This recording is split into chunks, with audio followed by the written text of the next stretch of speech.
আজকে মনটা খারাপ, বেশি কথা বলবো না, এটা আমাদের আইনজ্ঞ উনি বলবেন।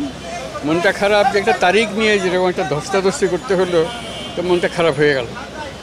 কাজেই সেই অবস্থাতে কিছু বলার উৎসাহ পাচ্ছে না। তবে একটা ভালো লাগলো যে আজকে ওই খাঁচার ভেতরে আমাদেরকে ঢোকায় নেই। তো খাঁচার বিষয়টা আমি বারে বারে বলতে থাকবো, এটা জাতির প্রতি একটা মস্ত বড় অপমান। এই অপমান আমাদের সহ্য করা উচিত না।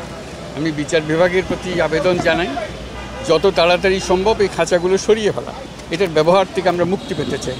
এটা সবাইকে জানিয়ে গেলাম, আপনারাও বারে বারে লেখেন যেন এটা হয়।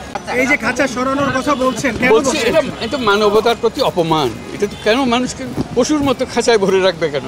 এটা কোনো বিষয় হলো না, তো কোনো বিচারের বিষয় না, কিছু না। এটা নেহাতি একটা অপমান করার বিষয়, সারা জাতিকে অপমান করার বিষয়। কাজে জাতীয় অপমান থেকে মুক্ত হতে চাই। সেই জন্য ব্যাপারে দুদকের আইনজীবী বারবার বলছেন যে আপনাকে অনুরোধ করা হয় আদালতের পক্ষ থেকে। এটা আমার বিষয় বলছে না, আমার বিষয় বলছে না। পুরোপুরি খাঁচাটাই, এই খাঁচাটাই বিলুপ্ত হয়ে যাওয়া উচিত, কারোর জন্য প্রয়োজযোগ্য না। এবার এটা আদালতে রাখা মানেই হলো আমি তোমাকে অপমান করার জন্য এখানে বসছি, সেটা যেন নিশ্চিত। এটা বিচারের জন্য এসছে, অপমান করার জন্য তো আসলে। তারিখ নিয়ে বেশ আপনার খানিকক্ষণ আমরা দেখলাম যে একটা হয়েছে।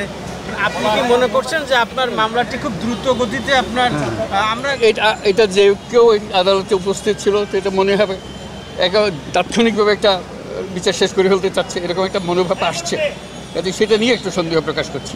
কেন আপনি মানি লন্ডারিং, করাপশন, অনেকগুলো এলিগেশন আসছে আর কি, কী কারণে আর কি আপনার? আসলে মানুষ কিন্তু আপনি একাধিকবার বলছেন কিন্তু পরিষ্কার না। মানে এটা প্রথম কথা হলো যে এই বিষয়গুলোর কোনো ভিত্তি তো নাই। কাজে এইটাই ভিত্তি ছাড়া একটা একটা মামলা সেটা তাড়াহুড়ো করে ফেলাটাই তাদের জন্য মনে হচ্ছে একটা করণীয় বিষয়।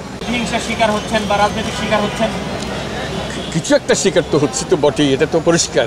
এটা প্রতিহিংসা বলেন, হিংসা বলেন, বিদ্বেষ বলেন, সব কিছু মিলিয়ে। আপনি এখন নোবেল লরিয়েট স্যার, আপনি যে বিষয়টি আপনার এর আগে একটা মামলা আপনার কনভিকশন হয়েছে, কেন বিচারটা পাচ্ছেন না স্যার? আপনি কেন মনে করছেন? আপনার তো লয়ার আছে, কোর্ট আছে, আপনাকে সুযোগ, তারপরে আপনি কেন মনে করছেন যে বিচারটা পাচ্ছেন না, বা কেন ভিত্তি না? একটু কাইন্ডলি যদি বলতেন স্যার। আমরা দেখছি যে পাচ্ছি না। এটা কি, এর ব্যাকগ্রাউন্ডে কী আছে, কীভাবে আছে, দেশের মানুষ সবাই বোঝে, তারা বুঝে নেবে। ধন্যবাদ।